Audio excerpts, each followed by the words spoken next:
As the verdict approaches for Darren Wilson, the Ferguson, Missouri police officer who shot and killed 18-year-old Michael Brown, the city continues to protest what they argue to be an unfair, trigger-happy police force and a war zone reaction to civilian protests. Unfortunately, this is far from the first time we've heard this story in America. Los Angeles, 1991. Rodney King, a 25-year-old black man, refuses to pull over after he's flagged for speeding. After a high-speed chase, 4 police officers surround him and severely beat him. Security footage sparks mass public outrage. Despite that, all 4 officers are acquitted of excessive force charges, and residents riot in South Central LA, causing millions of dollars in damage, thousands of injuries, and 53 deaths. New York, 2006. Sean Bell is drunk at his bachelor party. After an altercation outside a nightclub is misinterpreted by police, Bell and 2 friends are shot 50 times, killing Bell and severely injuring the others. Oh, Sean Bell, NYPD, go to hell! Mass protests follow, and despite outcry, all officers tried for the shooting are acquitted. San Francisco, 2009.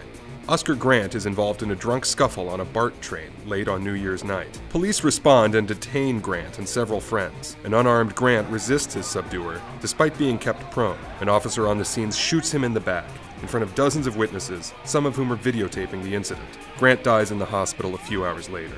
The community immediately galvanizes to demonstrate against the police's conduct. The officer serves 2 years in prison and is now out on parole. The events inspire the 2013 film Fruitvale Station.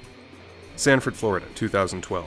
17-year-old Trayvon Martin is walking home from a convenience store. Neighborhood watch coordinator George Zimmerman believes Martin looks suspicious. After he calls the police, Zimmerman approaches Martin. The two struggle, and Zimmerman fatally shoots and kills the unarmed teenager.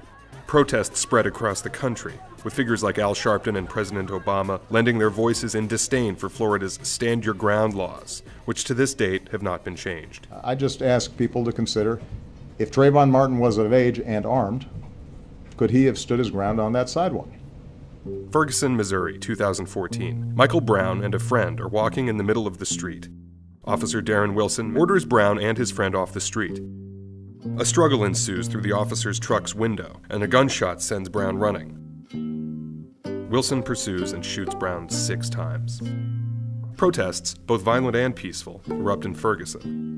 Eventually, police deploy in military fashion, using non-lethal beanbag rounds to control protests and injuring several children in the process. Federal and state governments decide to take a second look at the over-militarization of police. Brown's death and the resulting chaos in Ferguson are milestones in the momentum these cases have gained. Outcry is louder on both sides, and while the government pledges to consider reform to police policy and state law, it seems like these stories have become depressingly predictable. If a white male teen was involved in the same kind of scenario, that from top to bottom, both the outcome and the aftermath might have been different. How many more times can the country withstand a tragic shooting, a muddy trial, and the resulting chaos?